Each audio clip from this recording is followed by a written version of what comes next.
There you go, man.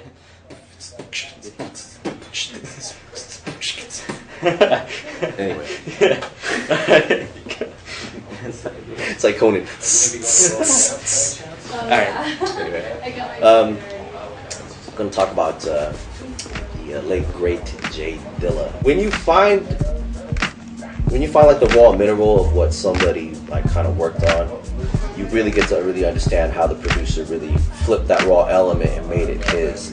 And Dilla was a king of that, really finding these rare rock, not even rare, like they were like 99-cent records and things, but you better believe that shortly after everybody found out about, you know, Dilla took whatever, you couldn't find those records anymore. Like 10cc, The Worst Band in the World, is the first song off the Dilla album, and I swear that album, sheet music, used to be a 99-cent record, then it turned $7. Then I didn't see it anymore after that. So, you know, I mean, just things like that have like a direct effect and just kind of a better understanding of what Dilla really did. I mean, he didn't just jack James Brown, although he did plenty of that too. I mean, he jacked Men at Work, he jacked, I mean, come on, Australian rock groups, like, who digs for that kind of stuff? I mean, he really had a really open palette for his, like, music. He listened to everything. He sampled house music. He sampled everything. So, I mean, if any moral story that Dilla kind of sets his example of is to really let all you producers out there know that if you're just going to jack funk or James Brown or whatever, you're only really limiting yourself to doing one type of thing.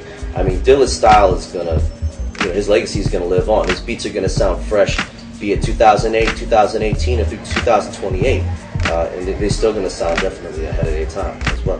Can you speak on how you produced Common's album? I mean, could you just disclose that? I mean, I'm not saying it. Just real quickly, like I know, like for like Water for Chocolate was a really pivotal album for Common, and it was a very hip hop sounding album. I know I myself at the time was playing quite a few songs from that album, Heat, Sixth Sense, and a few other joints off of there for the B-Boys, no question, especially Heat. Everybody loved Heat.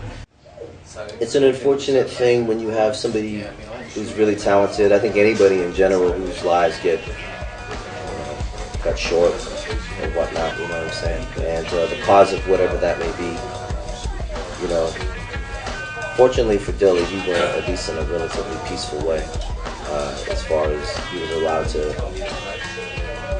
if I might say it, like, he knew he was on his way out, and so what did he do with his time? I don't know if he created a bucket list necessarily, but, you know, he definitely left the world with a lot of blessed beats. That's for sure. You know? And I think that's the other thing about the beat CD that I was previously telling you about, was the fact that, like, the other fact that I heard was a lot of that, I guess, you know, I don't know for sure for fact, but supposedly a lot of that was made on his deathbed. Church. That's all I can really say about that.